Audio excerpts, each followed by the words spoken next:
va essayer de mélanger le jeu, juste pour le plaisir, juste pour les yeux. Et on va prendre ici la première carte, le 5 de trèfle.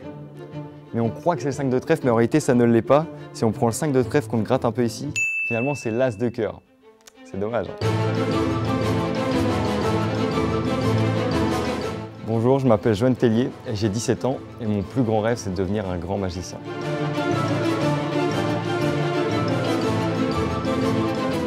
J'ai reçu ma première boîte de magie en plein repas de Noël et là je suis tombé dedans, je suis tombé amoureux de la magie comme ça en découvrant cette boîte de magie.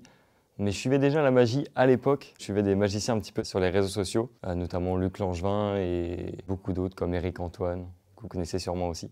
J'ai souvenir à l'époque de Luc Langevin qui avait traversé une barrière en fer. Et ça m'avait marqué, je m'étais demandé comment il avait pu faire pour traverser la matière. Et c'est ça qui m'a vraiment marqué dans la magie au départ. Et je me suis dit, faut que je trouve comment ça marche. Les premiers tours de magie que j'ai pu faire, c'était les tours avec les gobelets.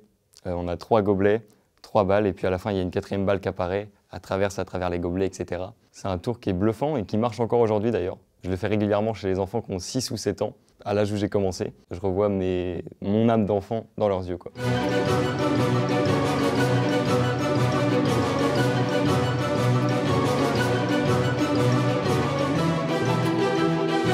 Le soir, quand je rentre de l'école, après les 2-3 devoirs quand j'ai le temps, je me mets directement à faire de la magie. Donc là, j'apprends tous mes tours. C'est là que j'apprends quelques techniques supplémentaires, etc., que j'ai pas le temps de travailler le week-end. Donc je fais ça la semaine et ça me permet aussi de tester sur mes camarades qu'il y a dans mon internat et savoir un petit peu leur ressenti sur les tours. Et donc là, je suis sur l'écriture de mon spectacle depuis 3 ans et j'arrive à la fin et je le joue en décembre dans ma ville, donc à Jalais.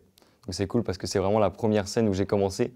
Donc à l'âge de 8 ans, 9 ans. Pour moi, le spectacle idéal, c'était les gros trucs, l'avion qui apparaît, l'hélicoptère, etc. Et après, plus on grandit, plus on voit les contraintes, notamment budgétaires, les contraintes aussi de technique. Pour faire apparaître un hélicoptère sur une scène, c'est pas si simple que ça. J'ai rebaissé un petit peu au niveau du show en lui-même, mais de ce qui est de l'écriture en elle-même, donc il y a eu beaucoup de textes qui ont été écrits, beaucoup que j'ai commencé à apprendre, que j'ai supprimé par la suite. La thématique que je garde au quotidien, c'est la thématique du temps que j'ai vraiment envie d'amener dans mon spectacle. Le fait de se rappeler du temps qui nous est compté dans une vie et de le transmettre ici en magie, ce qui permet de faire rêver les gens. Et j'ai vraiment l'envie que le spectateur rentre dans la salle et qu'il ressorte avec une émotion, que ce soit de la rigolade, dans tous les cas une émotion qui le touche et qui reste longtemps. La semaine dernière, je m'entraînais pour monter sur scène aujourd'hui. Toutes mes cartes sont tombées sur ma table en verre. Mais un peu spécialement parce qu'il y avait une carte qui était retournée vers le haut, tu vois. Du coup, je l'ai pris en photo. Tu te souviens, tu as le boîtier avec ta carte dedans. Ouvre la carte. Quelle était la carte? Pour tous ceux qui étaient au fond qui n'ont pas vu. Le 10 de cœur. Ok? J'ai pris une photo d'en dessous. Le 10 de cœur. Le 10 de cœur aussi.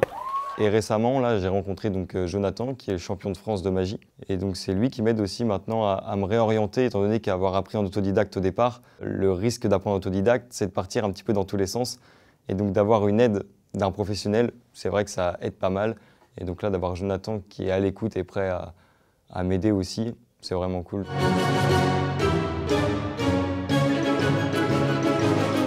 Les grandes illusions que vous connaissez tous sûrement, c'est la femme coupée en deux ou une personne qui s'envole, l'apparition d'hélicoptères. C'est tout ce qui est un peu gros et qui se fait vraiment sur le milieu scénique. Et on ne peut pas faire ça à côté de vous. C'est vraiment des gros spectacles dans lesquels surtout il y a beaucoup d'interventions techniques. Son, lumière qui joue vachement. Et sans ça, il n'y a pas de spectacle. Je pense que s'il y avait un numéro que j'aimerais réaliser, ça serait M'envoler. Je pense que c'est vraiment le gros numéro qui marche toujours et qui est super cool à faire parce que c'est quand même un numéro spectaculaire. Il y a de la technique, il y a surtout de la poésie et c'est ça que j'aime bien dans la magie, c'est le côté poétique.